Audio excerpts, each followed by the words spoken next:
এবার জ্ঞান দিতে এসেছি, তাই তাকে ধরে তার জ্ঞানের সমুদ্র সেই পার হতে হবে আমাদের। তাই আসুন, এই যে বললাম দক্ষ হবার উপায় জানাই, দীক্ষার তাই এত দাম। আমরা সংসার করছি, আমরা সংসারী মানুষ, আমরা কেউ সংসার ছেড়ে পাহাড়ে পর্বতে যাব না। আমরা সংসারটুকু আমরা করতে জানি না, হাই হাই করি, সমস্ত কিছুই আমাদের সংসারে, আমরা পুজো অর্চনা করছি, সংসারে থাকছি, কিন্তু সংসারের চলার যে নিয়ম, সংসারে চলার যে পথ, সে পথগুলো আমরা জানি না।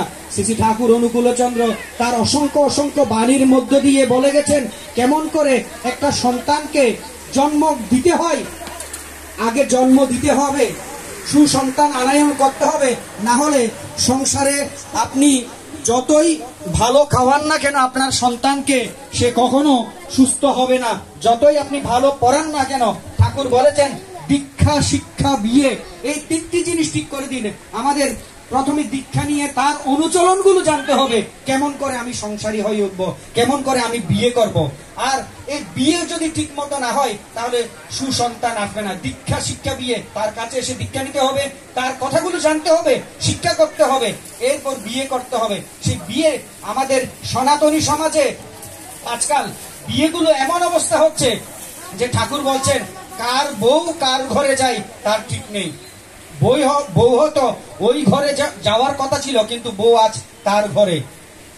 এই যে বিধি অনুসরণ না করছি, তাহলে আপনারা জানেন যারা ক্ষেত করছেন, এই বৈশাখ মাসে কোন গাছটি রোপণ করতে হয়। শীতকালীন সবজি এই বৈশাখ মাসে রোপণ করলে তার ফলে মিষ্টতা আসবে না। ঠিক তেমনি চায়না থেকে একটা কমলা এনে রাঙামাটিতে রোপণ করলাম, সেই মিষ্টতা, চায়নার মিষ্টতা পাওয়া যাবে না। ঠিক তেমনি শ্রী ঠাকুর অনুকূল চন্দ্র এবং তৎপূর্ববর্তী ঋষিগণ আমাদের কতগুলো বিবাহ দিয়েছিলেন, আমাদের কতগুলো নীতিবিধি দিয়ে গিয়েছিলেন, যে নীতিবিধিগুলো আমরা জানি না।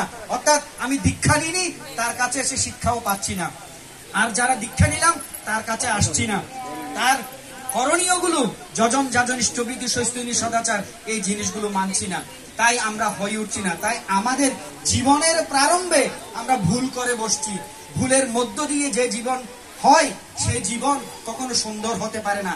তাই আসুন আমরা সকলে, আমরা যারা তাকে গ্রহণ করছি, তাকে গ্রহণ করে, তার আপনারা জানেন এখানে একটা সৎসঙ্গ বিহার রয়েছে, খুব কাছেই রয়েছে।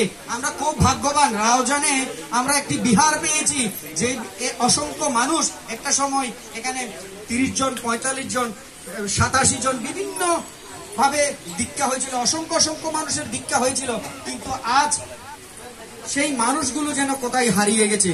কিন্তু আচার্যদেব এসে সেই মানুষগুলোকে খোঁজার কথা বলছেন। আমরা আছি, আমরা দাদারা আছেন এখানে, বিহারের দাদারা আছেন, আমরা যারা আছি, আমাদের সমস্ত গুরু ভাইয়েরা আছেন, আপনারা যারা দীক্ষা নিয়েছেন, আপনাদের যদি কোনো জিজ্ঞাসা থাকে, আপনাদের কি করণীয় সেটা যদি না জানা থাকে, আমাদের ঋত্বিক দাদারা আছেন এখানে, সে সরাসরি নিঃসংকোচে আপনারা জিজ্ঞাসা করবেন।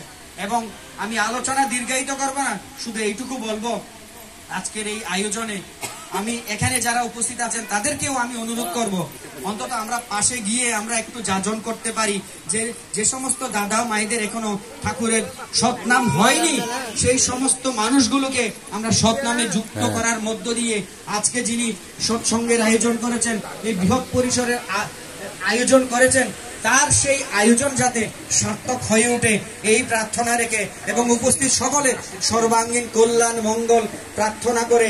এবং আরেকটা কথা বলছি, যেখানে সৎসঙ্গ বিহার রাউজানে 2 বেলা নির্দিষ্ট সময়ে প্রার্থনা হয়। যে সমস্ত দাদারা মায়েরা দীক্ষা নিয়েছেন কিন্তু প্রার্থনা কেমন করে করবেন জানেন না, এখানে নির্দিষ্ট সময়ে প্রাতকালীন এবং সান্ধ্যকালীন 2 বেলা প্রার্থনা হয়। সে সমস্ত প্রার্থনায় আপনারা অংশগ্রহণ করবেন।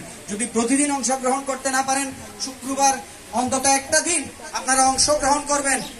এই যে ঠাকুরকে ধরলাম কিন্তু তাকে নিয়ে আমি চলছি না, তাই বিপদ আপদ আমাদের ছাড়ছে না।